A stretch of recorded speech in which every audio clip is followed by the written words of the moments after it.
Vous êtes, mesdames et messieurs, sur NCA, la nouvelle chaîne africaine. Pourquoi les espoirs nés de la décolonisation ont-ils été pour l'essentiel un mirage? C'est la belle question à laquelle tente de répondre l'essayiste camerounais César Beng à travers son livre Plaidoyer pour une Afrique qui gagne. L'homme est par ailleurs juriste international, consultant, ancien conseiller de Philippe Séguin, un ancien homme d'État français disparu en 2010. Alors, les défis structurels à relever sur le continent sont immenses, tout comme les possibilités de transformation positive du continent. Mais quels sont-ils? Nous le recevons en personne pour en parler. Il est notre invité. César Beng, bienvenue à vous. Et merci d'avoir accepté notre invitation. Écoutez, c'est un très grand plaisir pour moi d'être avec vous pour pouvoir présenter ce livre que je viens d'écrire, que je viens de publier aux éditions Publibook. Vous l'avez bien rappelé, Plaidoyer pour une Afrique qui gagne. Alors, vous avez bien résumé. Commençons cette émission par deux petites questions d'ordre politique. Elles sont liées à la question de la gouvernance en Afrique et à ce que vous appelez le centralisme exacerbé sur le continent. Vous vous dites, César Beng, poser la question si la démocratie est adaptable à l'Afrique est une fausse question. Car pour savoir si quelque chose va à soi, il faut d'abord l'essayer. Et nous, en tout cas, l'essentiel des pays du continent, ne l'essaye pas. Donc la question ne se pose pas. Oui, je suis de ceux qui considèrent que l'Afrique a expérimenté, l'Afrique précoloniale en tout cas, a expérimenté la démocratie. C'est ça. Donc ce n'est pas quelque chose qui apparaît avec les États-nations dans les années 60. Donc avant, les sociétés africaines pratiquaient la démocratie. Ce n'est pas un modèle nouveau, c'est même pas un modèle occidental qu'on nous impose. C'est intrinsèquement africain, anthropologiquement, culturellement africain. Absolument. Donc c'est un faux débat que de dire que la démocratie, à l'occidental en tout cas, au sens où on l'entend, au sens de Montesquieu, de Voltaire, c'est une fausse question, dites-vous. Absolument. Pour moi, c'est une fausse question. Ça ne devrait même pas se poser. Quand on n'a pas essayé un costume, on ne peut pas dire qu'il ne nous va pas. C'est ce que vous dites. Hein. Ah oui, tout à fait. Tout à fait. Parlant des États-nations, ceux que vous venez d'évoquer, vous dites nos États fonctionnent de façon un peu trop centralisée. Et vous appelez ça le centralisme exacerbé de nos États. Mais vous savez d'où ça nous vient. En tout cas, en ce qui concerne les pays francophones. Vous savez d'où ça nous vient. Oui, absolument. C'est une question centrale. Alors, pourquoi j'insiste dessus? Parce que quand vous regardez l'organisation de nos États, oui. Nous observons qu'il y a une pyramide du pouvoir qui est très centralisée. Donc, c'est un handicap. C'est un handicap pour, d'abord, déjà pour une efficacité, pour pouvoir résoudre des problèmes. Parce que tout remonte vers le haut. Alors, moi, je pense que ce n'est pas la bonne manière, puisque là encore, dans certains pays africains, on a expérimenté le fédéralisme. Concrètement, il ne faut pas que tout soit décidé à Yaoundé, à Cotonou ou à Lomé. Absolument. Parce que je pense que la proximité est quelque chose de fondamental. C'est la meilleure façon de prendre en compte les aspirations des populations. Mais vous qui avez réfléchi à la question, pourquoi ça ne marche pas?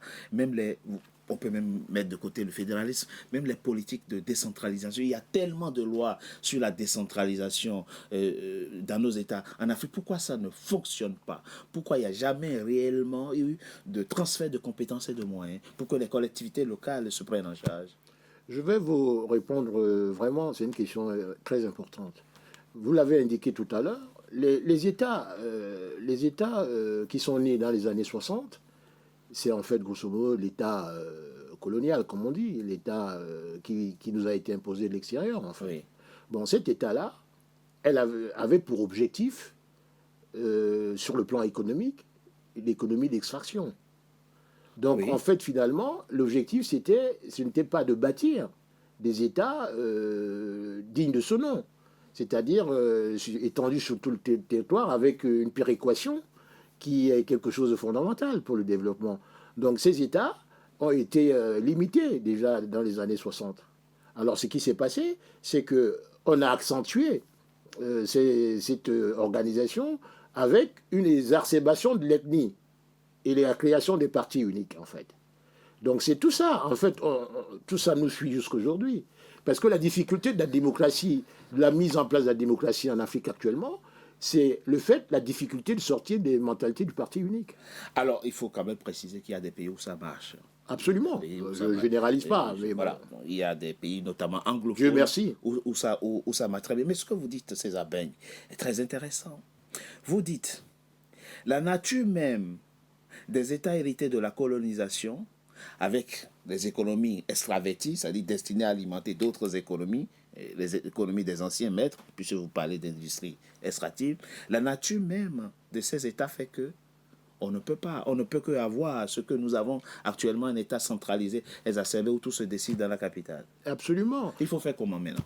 Bon, moi je pense qu'effectivement, il faut, dans le livre, en fait, plaidoyer pour une Afrique qui gagne, il y a un certain nombre d'éléments, de temps forts dans le livre. Bon, je crois qu'il faut qu'on commence par le commencement.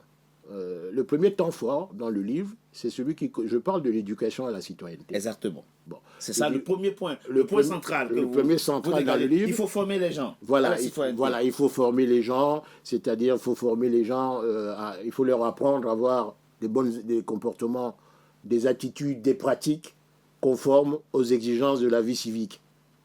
Bon, il faut leur apprendre, enfin, c'est des trucs basiques. Il faut le respect des droits de l'homme. Les exigences de valeurs démocratiques, par exemple. Vous parlez de nos enfants dans nos écoles aujourd'hui, dans nos maisons, ou bien les adultes aussi. Tout le monde. Tout le monde. Et c'est où les éducateurs, on les trouve où? Mais je vais vous donner un exemple très simple. Bon, ça part déjà par l'école.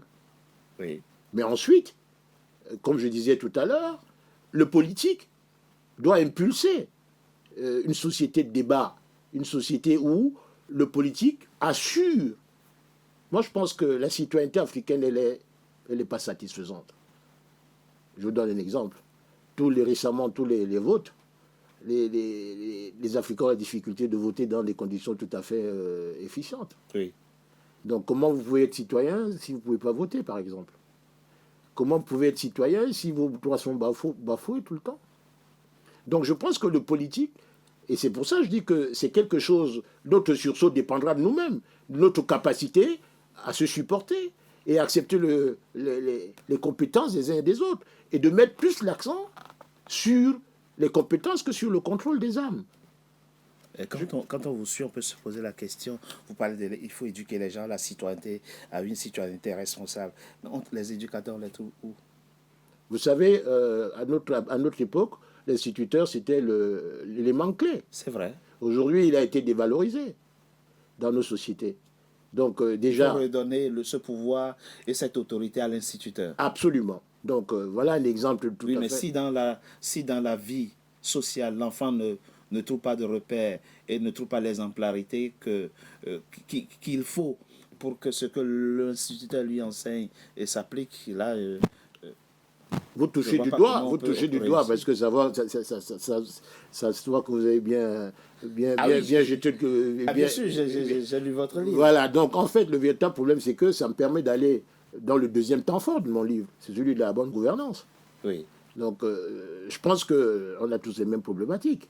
La bonne gouvernance, quand on pose la question sur le profil de nos dirigeants et sur la manière dont ils vont manager nos gouvernements, vous voyez qu'il y a vraiment des déficits énormes. Oui. Des gens, il n'y a pas de questionnement sur le profil. Le profil, c'est vachement déterminant. Le profil de qui? Le profil des dirigeants, par exemple, des chefs de gouvernement, etc., des ministres. Et le profil est déterminant. Pourquoi? Parce que quand on questionne le profil des responsables qui vont assurer la définition de la politique publique et qui vont assurer le bon fonctionnement du gouvernement, oui. Ça veut dire que le Premier ministre va essayer de voir la moralité des gens qui vont nommer. Hein? Il faudrait qu'il ait la main, hein? et voir que si ça ne marche pas, il sanctionne la politique des résultats. C'est un ensemble, en fait. Donc, déjà, nous, oui. On nomme sans poser des questions. Vous pouvez nommer même quelqu'un que vous connaissez, mais questionner son profil. Parce que c'est pour ça qu'on évite les aventures. Et surtout sanctionner en cas de faute. Mais évidemment. Ce qui n'est pas le cas aujourd'hui. Ce n'est pas le cas. C'est pour ça il y a deux thématiques. Il y a le côté profil, et il y a le côté management et sanctions. Mais ce n'est pas le cas aujourd'hui. C'est pour ça qu'effectivement, je vous donne un exemple, c'est courant en Afrique. Vous avez des ministres qui se comportent avec légèreté avec le Premier ministre. Oui. Bon, il y a là quelque chose qui ne peut pas fonctionner. Parce qu'il n'y a pas de sanction, il ne craint rien. Il ne craint rien. Il n'y a pas de sanction. Donc ça va à volo. Votre livre, au fond, s'adresse au chef d'État du continent. À tout le monde. Qui doit, oui, d'accord, mais en premier au chef de l'État, puisque Oui. c'est à eux d'être exemplaires. Tout à fait. Et de prendre les sanctions Tout à contre fait. les ministres et les cadres indélicats Absolument. de la République. Absolument. Absolument. Vous voyez bien qu'il y a une dévaluation. Il y a une dévaluation des élites. C'est pas insulter les gens. C'est un constat. Vous dites, César Beng, l'autre problème fondamental qui explique le retard de l'Afrique, c'est que les Africains ne s'aiment pas entre eux. Ah ben ça, c'est une question fondamentale. Je vais vous donner un exemple très simple. Je le dis dans le livre. En faisant des recherches, je suis tombé sur l'Empire romain. Bon, avec le concept de ce que j'appelle le patriotisme. Bon, alors, ce n'est pas un gros mot. C'est-à-dire qu'à l'époque, une des choses essentielles qu'a retenu les Occidentaux, leur progéniture, par exemple, c'est le patriotisme. Ils ne blaguent pas là-dessus. Le patriotisme, c'est quelque chose de fondamental. Si on n'aime pas l'Afrique, si on n'aime pas les Africains, comment voulez-vous qu'on puisse gérer les choses de manière efficiente, de manière sérieuse? Enfin, là, on est dans le domaine du psychologique. Mais c'est vachement important. On ne s'aime pas assez. Si tu veux la peau d'un Africain, c'est pas facile, c'est pas difficile, il faut passer par un Africain, c'est vite fait. Ben absolument. Parce que, moi je me dis souvent, il faut se poser des questions très simples. Est-ce qu'on peut aimer quelque chose qu'on ne connaît pas? On ne peut pas aimer quelque chose qu'on ne connaît pas. C'est-à-dire si on n'aime pas, si on ne connaît pas quelque chose, on ne peut pas l'aimer. Donc ça veut dire quoi pour moi? Ça veut dire qu'il faut par exemple définir des politiques de tourisme qui font que, au lieu de venir à Paris, parce que les gens vont te dire je vais à Paris aux États-Unis. D'accord, il faut faire la promotion de nos États. Oui, il vaut mieux, au lieu d'aller en vacances, je vais à Lomé, au lieu d'aller aux États-Unis, etc. Je vais à Libreville, enfin c'est des exemples que je prends. Mais c'est pour nous imprégner, c'est pour qu'on puisse se connaître entre nous. Il y a quelque chose qui manque dans votre livre, c'est du moins le sentiment que j'ai, surtout quand vous titrez à la page 49, identifier les handicaps au développement et proposer des solutions. Le président rwandais Paul Kagame disait, si je vous disais que les Africains sont les seuls responsables des maux qui les minent, je n'aurais raison qu'à moitié. Il faisait allusion donc aux facteurs exogènes, aux handicaps exogènes. En économie, on appelle ça des externalités. Tout à fait. Mais vous centralisez tout sur l'Afrique et les Africains. Vous ne dénoncez pas assez les mains extérieures. Non, non, il y a un chapitre, parce qu'effectivement, vous touchez du doigt, ça me permet d'aller plus loin. D'accord. Bon, dans le chapitre que vous dites, effectivement, où je parle, je liste les handicaps. Oui. Effectivement, dans les handicaps aussi, dans le bout de... C'est une pédagogie choisie dans le bout, non, dans le bout du paragraphe, oui. Je parle par exemple des interventions étrangères. D'accord. C'est mentionné. Mais quelle est la proportion de ce que peuvent faire les Africains pour sortir de la situation qui est la leur et de l'importance, enfin, comparé à l'importance des interventions, de ce que vous appelez ces interventions étrangères? Moi, je veux donner un exemple simple. Allez-y. C'est mon option à moi. Bon, je considère que dans ce monde, c'est pas les gens qui font votre bonheur, c'est vous-même. C'est vous-même. C'est vous-même. Déjà, il faut partir de ce postulat. Oui. Parce que j'ai plutôt l'impression qu'on attend le développement qui vient de quelqu'un d'autre. Non. Donc pour moi, la première chose à faire, c'est un changement radical de leadership en Afrique. Quand je parle de ça, ce n'est pas un gros mot. J'ai sillonné toute l'Afrique. Ça veut dire quoi? Ça veut dire que la nouvelle génération, elle doit penser continent.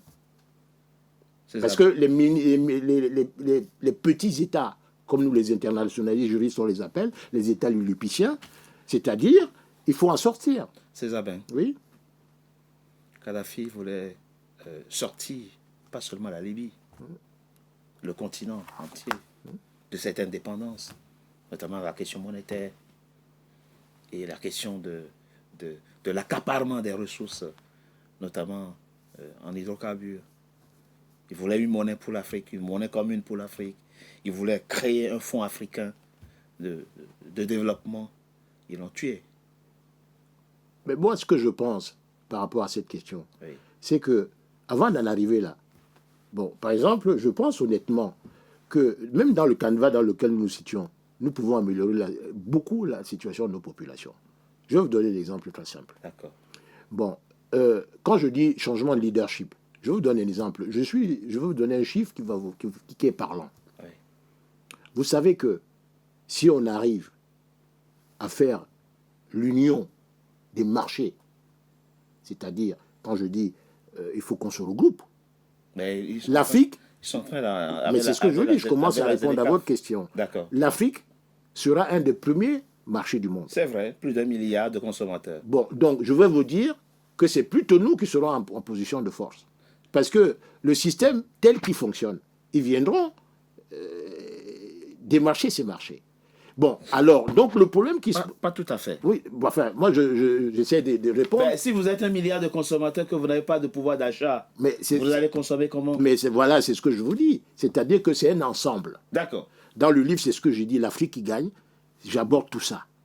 Dans l'Afrique qui gagne, plaidoyer pour l'Afrique qui gagne, c'est effectivement pour que cette Afrique soit très forte et qu'elle développe, par exemple, l'industrie, par exemple. C'est vrai. Parce qu'aujourd'hui, la notion clé, parce que c'est très simple, je vous ai dit que dans les années 60, on avait des États qui avaient pour objectif des économies extractives. Bon, il n'y avait pas une politique industrielle endogène. On est d'accord. Bon, aujourd'hui, en Afrique, on nous a fait du commerce, des exports, l'exportation, je ne suis pas contre. Mais maintenant, il faut qu'on fasse un saut dans l'industrialisation endogène. Et pour ça, je vais vous donner un exemple très simple pour ne pas être très long. Les économies agricoles africaines, elles sont des économies de subsistance. C'est vrai. Bon, ça manque de mécanisation, par exemple, pour accélérer la production. Oui. Bon. Donc, par définition, nous avons des valeurs ajoutées très faibles. C'est vrai. Le commerce et tout ça, c'est faible. Oui. La seule option aujourd'hui pour les Africains, c'est un début d'industrialisation endogène qui permet la création d'une véritable richesse, une valeur ajoutée plus. Dans le cadre de politique nationale d'industrialisation ou de politique régionale d'industrialisation. Oui, tout va ensemble. On peut aller progressivement. C'est-à-dire, c'est une industrialisation, pour moi, qui doit être équilibrée et maîtrisée. Oui. Parce qu'il faut un marché intérieur de consommation. Oui, mais on provoque un marché. Ce que je veux dire par là, c'est que si, par exemple, à Lomé, à Yaoundé, on s'assoit avec les nouveaux leaderships, on décide que, bon, on va créer la plus grande école des ingénieurs de tout le continent à Lomé. Oui. Vous voyez ce que je veux dire? Absolument. Donc, nous allons avoir tous les ingénieurs qui vont être formés du continent à Lomé et qui vont travailler sur le continent, par exemple. Plaidoyer pour une Afrique qui gagne. Là, vous parlez d'un point très important. Vous évoquez un point très important, du moins une solution essentielle. Un marché commun intégré. Tout à fait. Et des politiques sous-régionales d'industrialisation. Absolument. C'est ce que j'appelle une industrialisation équilibrée. Plaidoyer pour une Afrique qui gagne. C'est donc le livre que vous venez de publier, César Beng. Je rappelle que vous êtes essayiste, juriste international, consultant, ancien conseiller de Philippe Séguin. Merci à vous d'avoir été notre invité. En tout cas, je vous remercie infiniment et vraiment merci de votre professionnalisme. On est très bien reçus chez vous et vive l'Afrique. C'est très aimable à vous. Mesdames et messieurs, c'était notre invité. Merci d'avoir été nombreux en notre compagnie. Restez fidèles à nos programmes. À très bientôt pour un nouveau numéro de notre invité.